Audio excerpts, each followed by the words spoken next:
ये चीखती चिल्लाती माएं, ये फूटते बम, खत्म होती जिंदगियां और प्रदर्शन, इन्हें 2 साल हो चुके हैं। हैरानी की बात है कि 2 सालों के बाद सिर्फ देशों की जुबां खोली है, उनके हथियार दुबक कर बैठ चुके हैं।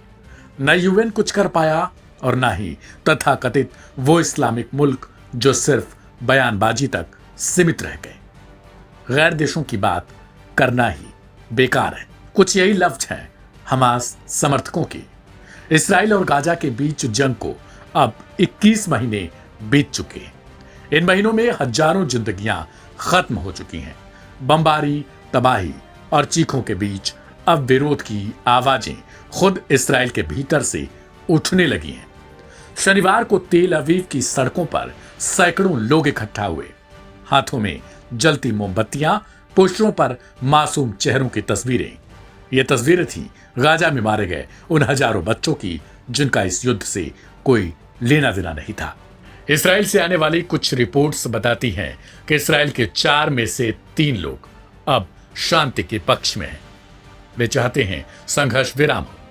प्रदर्शनकारियों ने शांति की मांग की और गाजा में युद्ध खत्म करने के लिए व्यापक युद्ध विराम की अपील की। इन लोगों ने मौन श्रद्धांजलि के जरिए गाजा के निर्दोष बच्चों को याद किया और इसराइली सरकार से जंग रोकने की गुहार लगाई।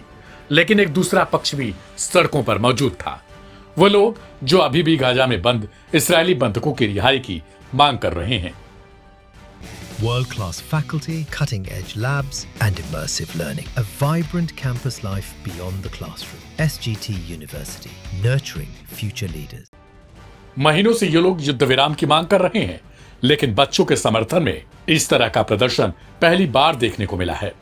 इजरायली संसद नेसेट के सदस्य ओफर कैसिफ ने भी इस मौके पर कड़ा बयान दिया। उन्होंने कहा, मुझे दुख और शर्म है कि इसराइल क्या कर रहा है। 2 सालों से गाजा में नरसंहार जारी है। करीब 20,000 बच्चों की मौत हो चुकी है। वेस्ट बैंक में जातीय सफाया हो रहा है और देश में फांसीवाद तेजी से बढ़ रहा है। शनिवार को भी गाजा में इस्राएली सेना के हमले थमे नहीं। महज एक दिन में 110 फिलिस्तीनियों की मौत हो गई, जिनमें से 34 लोग उस वक्त मारे गए जब वे राफा में अमेरिकी सहायता संस्था GHF के केंद्र पर भोजन का इंतजार कर रहे थे। इधर दोहा में शांति वार्ता चल रही है जो टूट चुकी है। कतर और अमेरिका की मध्यस्थता के बावजूद इसराइल और हमास के बीच किसी समझौते पर सहमति नहीं बन पाई। हमास की मांग है कि इसराइल गाजा से अपने सैन्य बलों को पूरी तरीके से हटा ले, लेकिन इसराइल इसके लिए तैयार नहीं। जंग जारी है, लेकिन अब विरोध की गूंज इसराइल की सरहदों के अंदर पहुंच चुकी है। गौरतलब है कि गाजा पर इसराइल के हमलों में लगभग 2 साल के अंदर 60,000 से अधिक लोगों में बड़ी संख्या में महिलाएं और बच्चे मारे गए। गाजा में चल रहे युद्ध ने अब तक 20,000 से अधिक मासूम बच्चों की जान ली है। बमबारी, भूख और इलाज की कमी के कारण गाजा के बच्चों के बचपन को मौत ने आखिरकार निगल लिया है।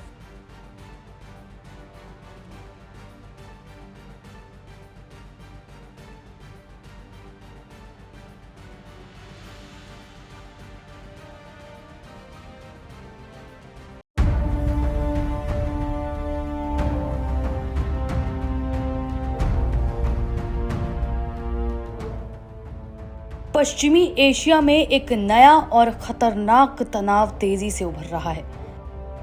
ईरान समर्थित हूती विद्रोहियों ने रेड सी यानी कि लाल सागर में मालवाहक जहाजों को निशाना बनाना शुरू कर दिया है। बीते एक हफ्ते में 2 बड़े जहाजों पर हमला किया गया, जिनमें कई लोगों की जान चली गई और दर्जनों लापता हैं।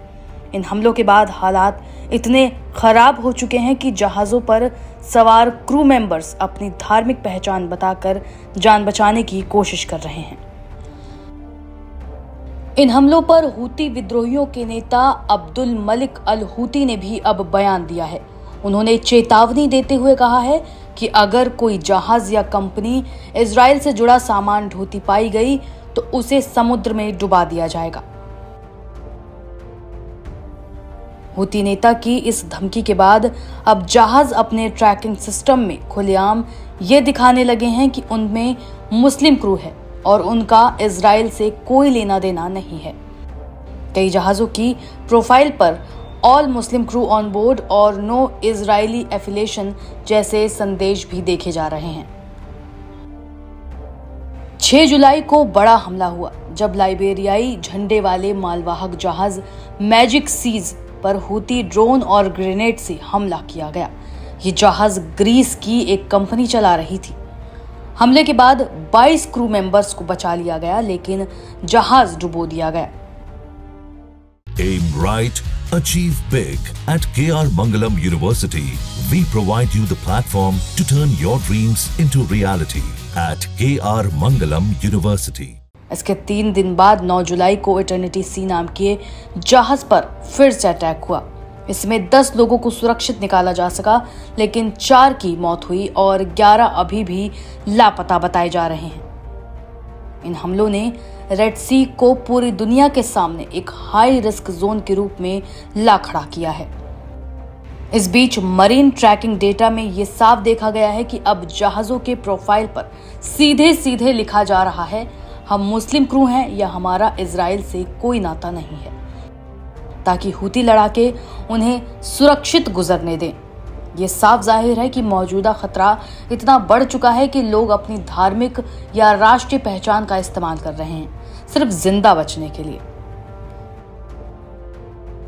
बता दें कि रेड सी व्यापार के लिहाज से बेहद अहम समुद्री रास्ता है। दुनिया का 15% समुद्री व्यापार का संचालन यहीं से होता है। हर साल करीब $1 ट्रिलियन का सामान इस रूट से भेजा जाता है। भारत, यूरोप और अरब देशों के बीच का बड़ा हिस्सा इसी समुद्री कॉरिडोर पर निर्भर करता है।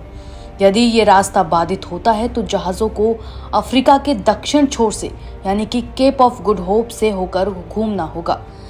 इससे न केवल समय बढ़ेगा बल्कि ईंधन और माल भाड़ा लागत में 5 गुना तक इजाफा हो सकता है। गौरतलब हो कि इन हमलों को लेकर इजराइल ने भी अब कड़ा रुख अपनाना शुरू कर दिया है। उसने ऑपरेशन ब्लैक फ्लैग के तहत यमन में हूती ठिकानों पर जवाबी कार्रवाई शुरू कर दी है। माना जा रहा है कि आने वाले दिनों में इजराइल और हूती विद्रोहियों के बीच खुला सैन्य टकराव हो सकता है, जिससे रेड सी का पूरा इलाका एक और नए युद्ध क्षेत्र में तब्दील हो सकता है। आपका इस पूरी खबर पर क्या कहना है, हमें कमेंट बॉक्स में बताएं और ऐसे ही बड़े अपडेट्स के लिए जुड़े रहें लाइव हिंदुस्तान के साथ।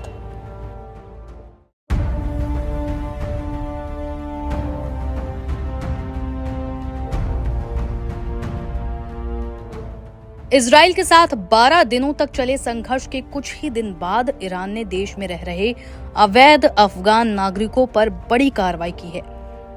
संयुक्त राष्ट्र और CNN की रिपोर्ट के मुताबिक बीते 16 दिनों में 5 लाख से ज्यादा अफगानों को ईरान से बाहर निकाल दिया गया है। इसे इस दशक का सबसे बड़ा जबरन विस्थापन माना जा रहा है। संयुक्त राष्ट्र शरणार्थी एजेंसी यानी कि UNHCR के मुताबिक 24 जून से 9 जुलाई के बीच कुल 5,08,000 अफगान नागरिकों ने ईरान अफगानिस्तान सीमा पार की।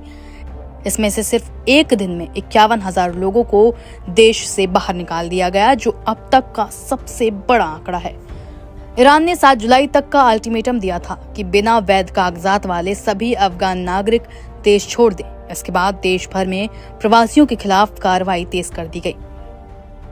तेहरान, मशहद और इस्फहान जैसे शहरों में बड़ी संख्या में अफगान मजदूर रहते हैं, जो निर्माण, सफाई और खेती जैसे क्षेत्रों में बेहद कम वेतन पर काम करते हैं।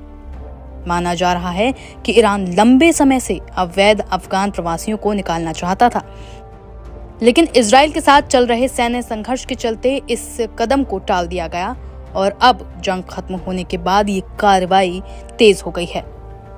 सरकारी मीडिया रिपोर्ट्स में दावा किया गया है कि कुछ अफगान नागरिक इजराइल के लिए जासूसी कर रहे थे और एक कथित वीडियो भी इसका सामने आया, जिसमें एक युवक $2,000 लेकर जर्मनी में बैठे किसी हैंडलर को लोकेशन की जानकारी दिख रहा है।